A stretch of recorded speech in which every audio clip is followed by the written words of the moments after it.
Top quality और consistent performance के लिए सिर्फ सिल्वर पंप नाम याद रखना।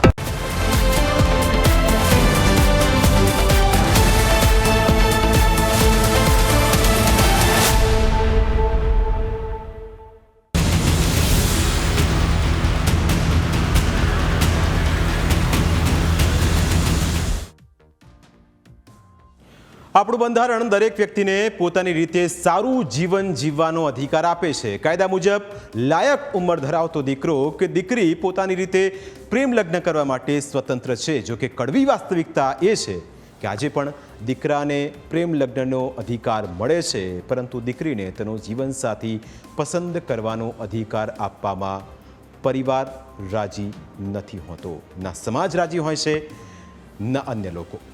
પાટીદાર સમાજ દીકરીઓના પ્રેમ લગ્નને લઈ ખૂબ જ ચિંતિત છે। તેવામાં આરતી સાંઘાણી બાદ વધુ એક પાટીદાર સિંગર રિદ્ધિ રાજપરાએ પ્રેમ લગ્ન કરી લેતા વિવાદ ઊભો થયો છે। રિદ્ધિ નાના સ્ટેજ કાર્યક્રમો કરે છે, પાટીદાર સમાજના વિવિધ કાર્યક્રમો અને લગ્ન પ્રસંગોમાં પોતાના સૂર રેલાવે છે। રિદ્ધિ રાજપરાએ જયેશ વાઘેલા નામના યુવક સાથે પ્રેમ લગ્ન કરી લીધા છે। આ સાથે જ અત્યાર સુધી સમાજમાં ઘણું માન સન્માન ધરાવતી રિદ્ધિ સાથે સમાજે છેડો ફાડી નાખ્યો છે। પાટીદાર અગ્રણી હિરેન ભેસાણીયાએ પોતાના સોશિયલ મીડિયા એકાઉન્ટ પર પોસ્ટ શેર કરીને આ લગ્નને સવાલો ઉઠાવ્યા છે। સાથે તેમણે એવી પણ જાહેરાત કરી છે કે રિદ્ધિ રાજપરાને ભવિષ્યમાં આર્થિક રીતે નુકસાન પહોંચાડવાના પ્રયાસ કરવામાં આવશે અને તેમને કોઈ પણ સામાજિક અથવા સાંસ્કૃતિક કાર્યક્રમમાં આમંત્રિત કરવામાં નહીં આવે। હિરેન ભેસાણીયાએ અન્ય યુવતીઓને પણ ચેતવણી આપી છે કે તેઓ સાંજમાં સમજી જાય। ગુજરાતમાં કોઈ પણ સ્ટેજ ઉપર આરતી સાંઘાણીની નથી ચડવા દીધી અને આવનારા દિવસોમાં રિદ્ધિ રાજપરા હોય, દેવાંગ ગોહિલ હોય કે જયેશ વાઘેલા હોય, આ ચારેય લોકોને પાટીદાર સમાજના કોઈ પણ ફંક્શનના સ્ટેજ ઉપર અમે ક્યારેય નથી ચડવા દેવાના। પ્રેમ લગ્નનો વિરોધ છે, કારણ શું વિરોધનું? અન્ય જ્ઞાતિ સામે એને મેરેજ કર્યા એ વિરોધ છે। હવે પાટીદાર સમાજની શું પ્લાનિંગ રહેશે, શું એક્શન છે પાટીદાર સમાજ? બસ એને આર્થિક રીતે પૂરા કરી દો। આ લોકોનો એક આવા અમુક લોકો જે આ લાઈનમાં છે એ ભોળી દીકરીઓને ફસાવીને પ્રેમ લગ્ન કરીને પટેલ સમાજના નામનો ઉપયોગ કરીને એક બિઝનેસ ચલાવવા માંગે છે। એવા લબ્બર મૂછિયાઓને સખત શબ્દોમાં અમે વિખોડીએ છે ને વિરોધ કરવાનો છે ને આજીવન પટેલ સમાજના સ્ટેજ ઉપર નહીં ચડવા દે। અને આવનારી જે છોકરીઓ આવું પગલું ભરવા માંગતી હોય એને કહેવા માંગુ છું, અને મને ખબર છે તમે સાંજમાં સમજી જાજો અને કે તમારો પણ આ જ વારો આવશે।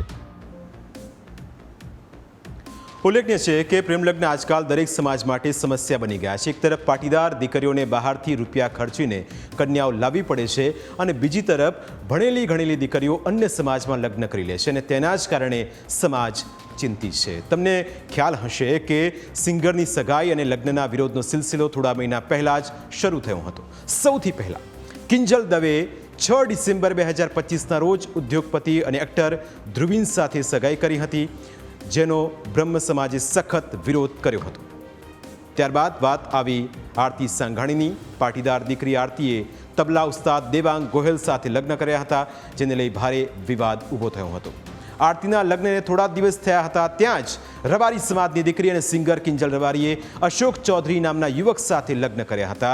લગ્ન બાદ બંનેને ભાગી ગયા હતા, પરંતુ સમાજના આગેવાનોની ધમકી અને આખા રાજ્યમાં ચર્ચાસ્પદ બનેલા વિવાદને પગલે કિંજલ રબારી પાછી આવી ગઈ હતી। કિંજલ રબારી બાદ કાજલ મહેરિયાના પ્રેમ લગ્નને લઈ વિવાદ છેડાયો। કાજલ મહેરિયાએ અલ્પેશ ઠાકોર નામના યુવક સાથે લગ્ન કર્યા।